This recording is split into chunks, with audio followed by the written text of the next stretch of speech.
Some of you might be wondering what this is, and I can tell you right now that it's a mid-size 7-seater crossover. But it does a bit more to get you from point A to point B, because this is about to redefine what you can get for your money.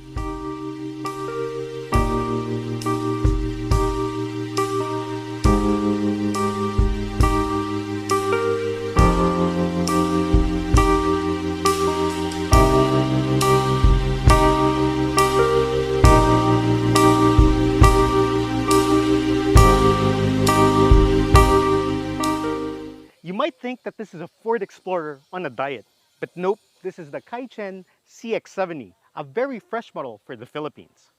This is already being sold in South America, the Middle East, and some parts of Asia, so I'm sure some of you may already know what this is.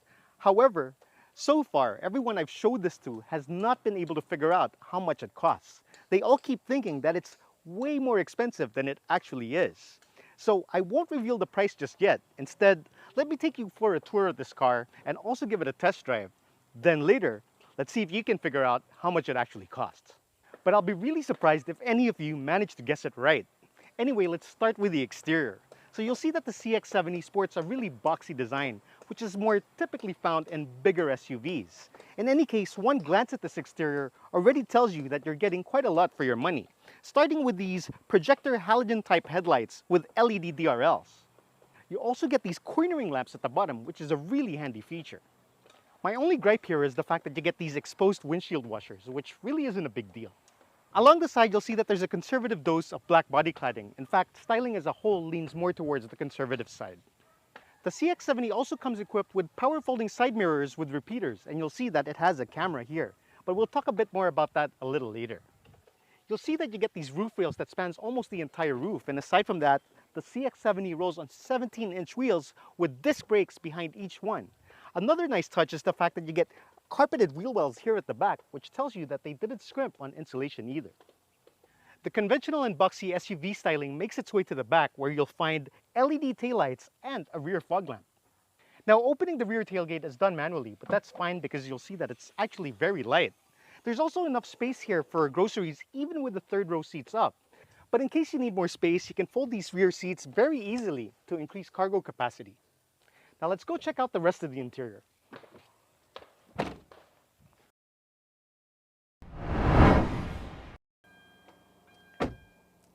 Now this is where the CX70 really cuts above its price point. I wouldn't be surprised to see an interior like this in a vehicle that costs twice as much. What immediately greets you upon stepping in is this huge infotainment screen. This spans 11 inches if you include the climate controls. Now personally, I find physical knobs and buttons a bit more intuitive, but at least all the buttons and all the controls are well within reach. This also helps to give it a more modern vibe. You'll see that there are hard plastics on the dashboard and on the door cards, but that's absolutely forgivable because all the touch points are soft and everything you interact with actually feels good. They've also made an attempt to make it feel a bit more upscale with contrast stitching on the seats and on the shift boot. But what really takes it to the next level is the fact that you get the sunroof. Now I know some folks out there will say that that isn't necessary, but then again, the heart doesn't always crave for what you need, does it?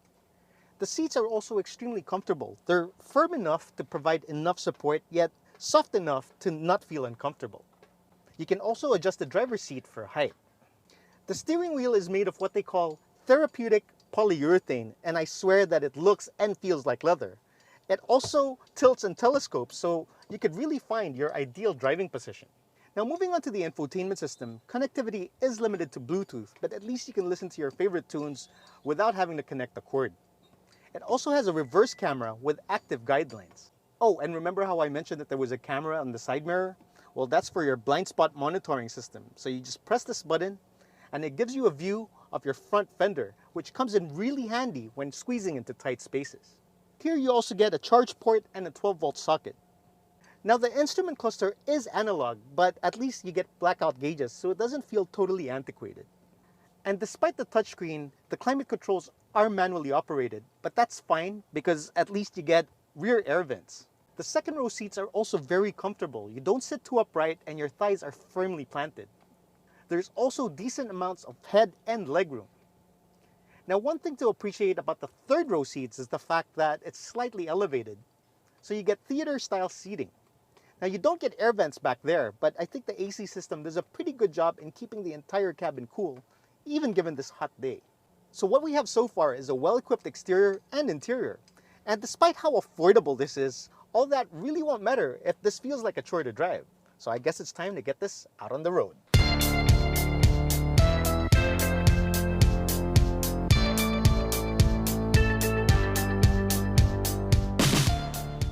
So I've had this vehicle for almost a week now, and I've driven it for hours in and out of the city. And I really have to say that it has exceeded my expectations. Now granted, my expectations weren't as high considering how much this costs, but even if you take price out of the equation, this drives really well. So under the hood, you get a 1.5 liter turbocharged engine which puts out 150 horsepower and 230 Newton meters of torque. And at this price point, I'm sure you'll be hard pressed to find anything with power figures that come remotely close to that. Power delivery is extremely smooth, and although power peaks in the mid to the high end of the rev range, this is definitely no slouch. It still feels light on its feet. The engine is mated to a 6-speed automatic transmission, and you can really tell that it's been tuned for economy because it tries its best to stay at high gears as much as it can. But if you want it to be a bit more responsive, you can always pop it into sport mode, or you can choose to change the gears yourself in manual mode. But if you can't be bothered, you can just leave it in sport mode if you want it to be a bit more responsive to your throttle inputs. It's also worth noting that this is rear-wheel drive, and that also helps to give it a bit more refinement. Now, this isn't exactly what you'd call a canyon carver, but at least you never have to worry about understeer, given the fact that it is rear-wheel drive. But I'd have to say that the CX70's greatest highlight is really the amount of comfort that it delivers, because the suspension does a really good job in neutralizing the road imperfections. It's extremely compliant, and it's also nice around the bends. You can still corner at high speed with a bit of confidence. But the suspension isn't something that only the driver will appreciate, because I'm sure all the occupants will find that the CX70 delivers a really pleasant riding experience. NVH suppression is also really good, and like I said earlier, they didn't scrimp on any of the insulation because that all translates to a really quiet ride. Like I say on a lot of my reviews, the steering is the most important attribute of good driving dynamics, and with that, the CX70 also delivers, because the steering is nice and light, yet it doesn't feel numb. It gives a good amount of feedback, and the steering ratio is actually also pretty responsive. Overall, I'm really blown away by what the CX70 offers. The only thing I find lacking is the fact that it doesn't have speed-sensing door locks. But aside from that, this is impressive. It's not just impressive for its price point, this is impressive, period.